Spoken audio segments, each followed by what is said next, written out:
Inspired by the movie, you tried the same thing with Joan. But she didn't want any part of your bizarre memory retrieval method, did she? And it cost your aunt her life. There he is. It's Gene. Party animal. Why'd you host that little get-together, Gene? I told you. I just wanted my aunt to get to meet my friends, to get to know... What? I never know when you're telling the truth. Fortunately, I don't have to. You know, our first meeting, it taught me something valuable. Ignore what you're feeling. Focus on what you're finding.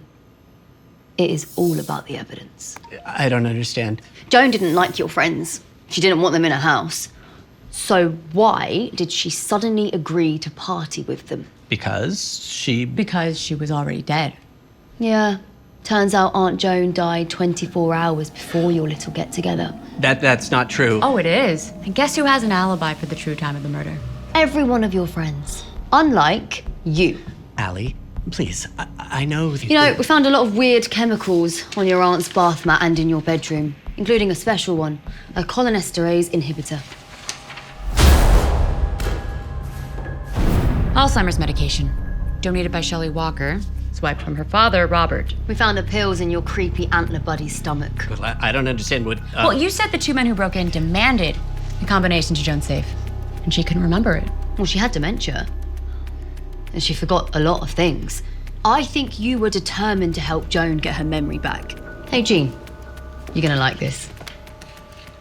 Souvenir Moors. You had the poster on your wall.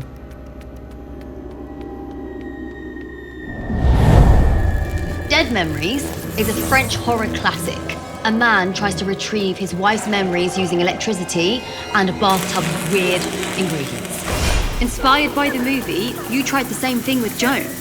But she didn't want any part of your bizarre memory retrieval method, did she? And it cost your aunt her life. But now you had a problem. You knew if the body was cold, we'd figure out the only person in the house when she died was you. So you turned on the hot water and you weighed her down with this. Oh, God. The hot water kept her body temp elevated post-mortem. It threw off all of our time of death calculations. This is all wrong. You're forgetting that, my friends met her. Ask them. We did. Everyone remembers the start of the party, but after the toast, things got hazy. Because you dosed them, Gene. And then you wheeled in your dead aunt to pose for photos to make it appear that she was alive.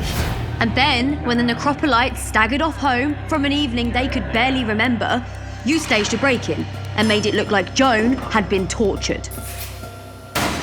Now, all you needed was a matching set of wounds. Wounds that you couldn't do yourself. Enter Shelley Walker.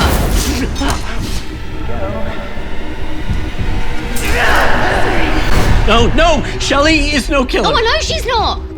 Her big mistake was falling for one and getting his blood under her nails. Why did you do it, Gene? She couldn't remember where the gems were. She could be so mean. Aunt Joan, so mean. You know, she actually told me that it was my fault.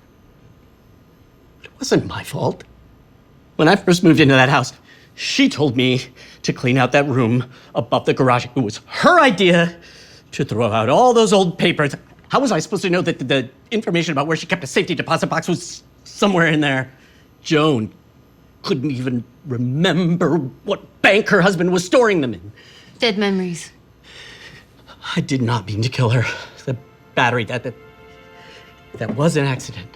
You know, even if you can convince a jury and they sympathize with you, everything you did after that death was not an accident.